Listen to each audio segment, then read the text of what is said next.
Good afternoon mga ka-farmers, okay? Ang inyong makita karon is 20,000 capacity brooder house.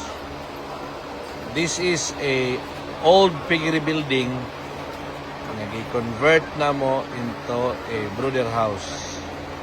Okay, grow out building ni siya sa una.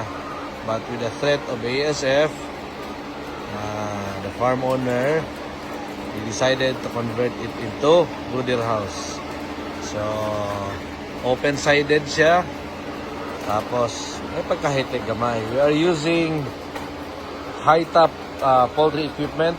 So, naka-automatic drinker, naka-automatic feeder. Tapos, nagkabit niyo yung fan. And, as usual, amo ang isunod ang space requirement sa mga manok. Okay? So, kita ninyo, marami ka-uptick sa mga manok. Ganaan sila. I-transfer na sila sa Pikas Balay karon na na. Okay?